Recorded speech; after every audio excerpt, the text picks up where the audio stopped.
Un professeur de biologie a dit, si tu n'es pas sûr de te marier avec une femme, ne t'amuse pas avec elle. Et c'est ce que beaucoup de personnes ont fait pour se retrouver dans un mariage, une aventure dont on ne connaît pas le lendemain. Mais l'homme prudent voit le mal. Il voit que, ah ça, si je fais ceci, ça peut entraîner telle conséquence. Et comme il ne veut pas la conséquence, il évite de le faire. Et c'est ce que Christ a éveillé en nous. Bien-aimés dans le Seigneur, chers amis de l'émission Ce qu'il faut savoir, nous sommes très heureux de nous retrouver encore une fois en votre compagnie. L'homme prudent voit le mal et se cache. C'est ce que Salomon a dit dans Proverbe chapitre 27, verset 12. L'homme prudent voit le mal et se cache. Nous avons reçu Christ pour être prudent. Nous avons reçu Christ pour ne pas tomber dans le mal.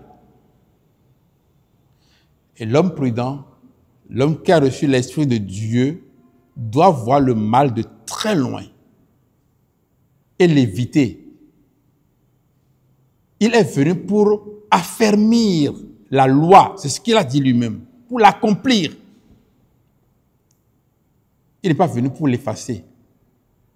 Mais lorsque le péché était encore minime et sans force, l'Esprit de Dieu nous le révèle. C'est pourquoi il a dit, vous avez entendu qu'il a été dit, ne tuez point. Mais moi je vous dis, celui qui se met en colère mérite d'être amené en jugement. Parce que avant d'aller tuer, il faut se mettre d'abord en colère. Il a dit, vous avez entendu dire que celui qui commet l'adultère mérite la mort. Mais je vous dis, celui qui regarde déjà une femme et la convoite a déjà commis le péché. Voyez-vous, il a éveillé notre sens. Il a éveillé notre conscience, notre connaissance du mal. De sorte que nous ne serons pas surpris pour succomber à la faiblesse de la chair. C'est pour cela que depuis toujours, longtemps avant l'arrivée du Messie, Salomon a déjà dit, l'homme prudent voit le mal et se cache. Les simples avancent et sont punis. C'est pour cela qu'il ne faut plus être parmi un homme simple. L'homme animal, lui, il avance. Nous entendons souvent dire que des personnes détournent des centaines de millions. Et on se demande, mais qu'est-ce qu'il a fait avec cela? On ne voit pas en lui quelqu'un qui a détourné 100 millions.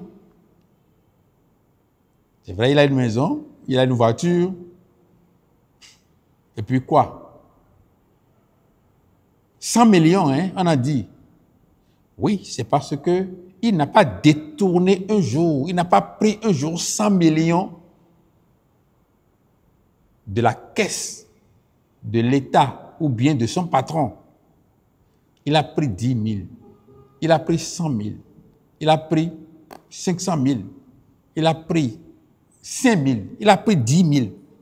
Et c'est le jour de contrôle qu'on a fait le point et on a vu qu'il a détourné 50 millions. Il a détourné 20 millions.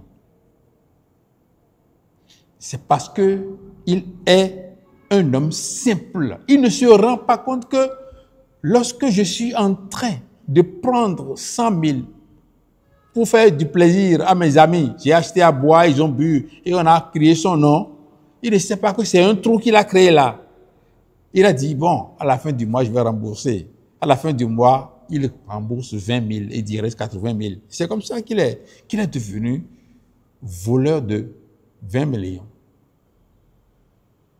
Il est devenu un homme endetté parce que il y a une tontine et il dit, bon, je vais participer.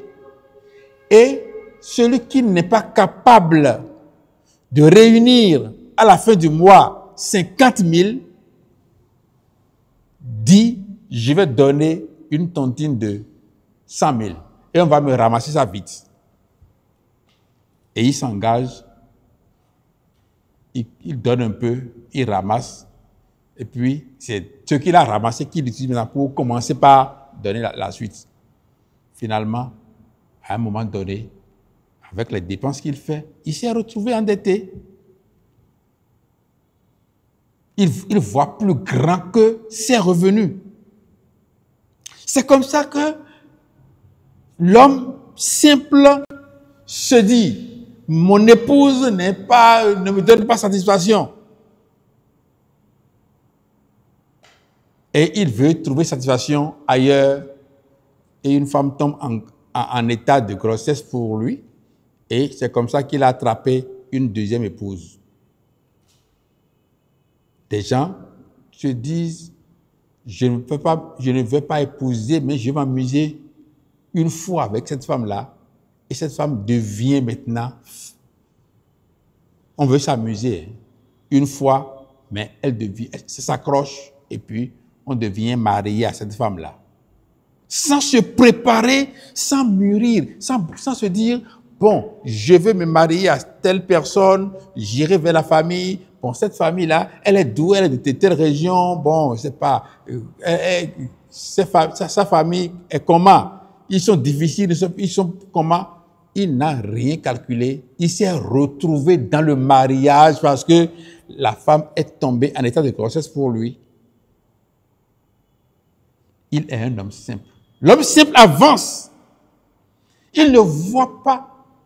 Un professeur de biologie a dit, si tu n'es pas sûr de te marier avec une femme, ne t'amuse pas avec elle. Et c'est ce que beaucoup de personnes ont fait pour se retrouver dans un mariage. Une aventure dont on ne connaît pas le lendemain.